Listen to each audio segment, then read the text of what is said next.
आपने अब तक न जाने कितनी बार इन कार्टून्स एंड एनिमे को देखा होगा, बट आज तक आपने इनके ऑफिशियल गेम को खेला है? भाई खेलना तो दूर की बात, आपने ही शायद इसे देखा भी होगा, क्योंकि भाई इन एनिमे की गेम्स को कभी इंडिया में लॉन्च ही नहीं किया गया है। ये गेम सिर्फ जापान में ही अवेलेबल है। पर कोई बात नहीं भाइयों, आज हम खोद खोद कर इन गेम्स की लिस्ट निकालेंगे और साथ में ये भी जानेंगे कि अब तक ये गेम्स इंडिया में लॉन्च क्यों नहीं हुई, और अगर लॉन्च होने वाली हैं तो कब। वेल, इस वीडियो में आपको ये भी पता चलेगा कि वो कौन सा पॉपुलर एनिमे है जो कि गेम से इंस्पिरेशन लेकर बनाया गया था। So without any delay let's start this video. यार चलो इस वीडियो का स्टार्ट ही हमें कैसे कार्टून से करते हैं जो इंडियन तो नहीं बट इंडिया में काफी फेमस है। यस गाइस, मैं बात कर रहा हूँ टॉम एंड जेरी से इंस्पायर्ड होकर 1998 में बनने वाली फ्रेंच कार्टून ऑगी इट लिस्ट कैफर्ड्स की, जिसे हम इंडिया में ऑगी एंड द कॉकरोचेस के नाम से भी जानते हैं। यूँ तो इसके 500 से भी ज्यादा एपिसोड्स हैं, बट गेम्स बस कुछ गिने चुने। एंड यार मजेदार बात तो ये है कि फॉर्चुनेटली इन गेम्स को आप इंडिया में रहते हुए अपने स्मार्टफोन से भी खेल सकते हो, जो कि रेयर क्यों है ये आपको वीडियो देखते देखते आगे पता चल जाएगा। अगर आपने वर्ल्ड क्रिकेट चैंपियनशिप खेला होगा तो आप नजारा को तो जानते ही होंगे। अगर जानते हो तो इस इंडियन कंपनी को धन्यवाद भी कर दो, क्योंकि इन्हीं की वजह से आज हमें प्ले स्टोर पर ऑगी एंड द कॉकरोचेस के ये 4 गेम्स खेलने को मिल जाते हैं। वैसे यार ऑगी के और भी 3 गेम्स हैं, बट कुछ कारणों की वजह से वो अब प्ले स्टोर से हटाए जा चुके हैं। बट हाँ, आपको वो गेम्स एप्पल स्टोर पर जरूर मिल जाएंगे। Well sorry Oggy, I love you यार, बट तेरी इन गेम्स से प्यारी मुझे मेरी किडनी है भाई, इसलिए मैं तो अभी नहीं खेल सकता भाई। रिक्स लेने का ही नहीं है, बिल्कुल रिक्स नहीं लेने का।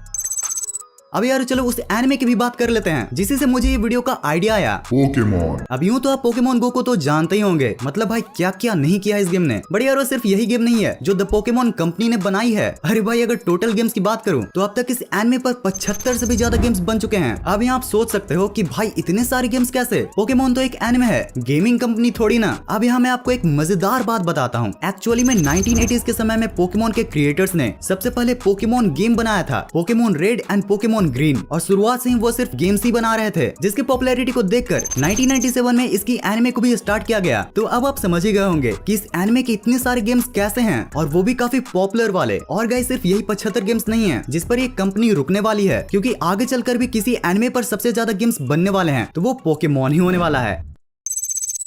अब देखो डोरेमोन के तो बहुत से फैंस हैं, आपने इस वीडियो पर क्लिक भी किया होगा तो डोरेमोन का थंबनेल देखकर ही क्लिक किया होगा। वैसे तो अब तक इस एनिमे के अप्रोक्स 2000 से भी ज्यादा एपिसोड टीवी पर एयर हो चुके हैं, बट साथ ही इसके बहुत सारे ऐसे भी गेम्स हैं जिनको आपने खेला तो दूर साथ से ही देखा होगा। और भाई इन गेम्स की संख्या भी 5 या 10 नहीं है। डू यू बिलीव कि डोरेमोन के अब तक 60 से भी ज्यादा गेम्स बन चुके हैं, और मैं ये मजाक नहीं कर रहा हूँ। इन गेम्स को आप एक साथ एरिक्स के इवोल्यूशन ऑफ डोरेमोन गेम्स के वीडियो पर भी जाकर देख सकते हो। भाई डिस्क्रिप्शन में सारे गेम्स का टाइम स्टैम्प्स देकर बंदे ने सच में मेहनत की है यार। अब आप सोच रहे होगे कि भाई अगर डोरेमोन के अब तक इतने सारे गेम्स हैं तो हमें उनके बारे में क्यों नहीं पता। और जब प्ले स्टोर पर भी हम डोरेमोन गेम्स सर्च करते हैं तो हमें बस ये फुद्दू गेम्स ही देखने को मिलते हैं। तो देखो यारो, अगर आप इन गेम्स के गेम प्ले पर गौर करोगे तो आपको पता चलेगा कि ओरिजिनली इन गेम्स को जापान के लिए बनाया गया है, और अनलाइक एनिमे इन गेम्स को इंडिया या अदर कंट्रीज में लॉन्च करने के लिए सिर्फ डबिंग ही नहीं बल्कि गेम के अंदर इन आइकन्स एंड टेक्स्ट को भी चेंज करना होगा, जो कि करना इतना भी आसान नहीं है। और पोकेमॉन की तरह अब तक डोरेमोन का ऐसा कोई भी गेम वायरल नहीं हुआ है जो क्रिएटर को मजबूर करे कि भाई मेरे को तो इस गेम को पूरे वर्ल्ड वाइड में लॉन्च करना ही है। प्लस अगर आप डोरेमोन के नए games like Doraemon story of seasons पर गौर करोगे तो आप ऑब्जर्व करोगे कि इस गेम के आइकन्स एंड टेक्स्ट तो इंग्लिश में हैं, बट ये गेम्स स्मार्टफोन के बदले पीसी एंड कंसोल्स के लिए बनाए गए हैं। लो कर लो बात, मतलब भाई यहाँ आशा की किरण जगी नहीं कि वहाँ क्रिएटर्स ने हमें बोल दिया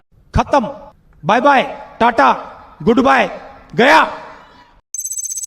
1964 में रिलीज हुई निंजा हथौड़ी एक ऐसा एनिमे है जो जापान के निंजास पर बेस्ड है। अब आप खुद सोचो कि निंजा हथौड़ी में निंजा के इतने सारे मूव्स एंड स्ट्रेटेजीज हैं जिनका यूज करके कितना मस्त गेम बनाया जा चुका होगा। बट यार पता है अनफॉर्चुनेटली अब तक निंजा हथौड़ी का कोई ऐसा गेम बना ही नहीं है। और अभी आप जिस गेम प्ले की फुटेज देख रहे हो ना, उसे गेम्स ऑफ वैभव के इस यूट्यूब चैनल ने बनाया है। और अगर निंजा हथौड़ी के ऑफिशियल गेम की बात करूं तो वो कुछ ऐसा दिखता है। निंजा हथौड़ी कुन गेम को 1986 में लॉन्च किया गया था, और इस गेम के बाद अनफॉर्चुनेटली निंजा हथौड़ी के क्रिएटर फुजिको की डेथ हो गई थी, जिसके बाद इस एनिमे के गेम डेवलपमेंट पर ज्यादा काम ही नहीं हो पाया। प्ले स्टोर पर आपको निंजा हथौड़ी की ये गेम्स देखने को मिल जाते होंगे, बट भाई ये रियल है या फेक ये इसके ग्राफिक्स ही बता देते हैं। खैर और sort out to games of Vaibhav शायद इसी क्रिएटर से सीख के फ्यूचर में हमें निंजा हथौड़ी के दमदार शानदार गेम देखने को मिले। ओके यारो, तो ये वीडियो तो यहाँ पर खत्म होती है। अगर आप कार्टून्स एंड एनिमे में इंडियन चीजों को देखना चाहते हो तो आपके लिए ये वीडियो है। और अगर आप ये देखना चाहते हो कि कैसे इंडिया और अमेरिका में सेम एनिमे को अलग अलग तरीकों से दिखाया जाता है तो आप ये वीडियो देख सकते हो। ये वीडियो आपको पसंद आई हो तो लाइक का बटन आपका इंतजार कर रहा है। ऐसे ही फन एंड इंटरेस्टिंग वीडियोस को देखना पसंद है तो सब्सक्राइब दिस चैनल यार। मैं मिलता हूँ आपको नेक्स्ट वीडियो में। अपना ख्याल रखो, और इस वीडियो को यहाँ तक देखने के लिए दिल से thanks for watching this entire video.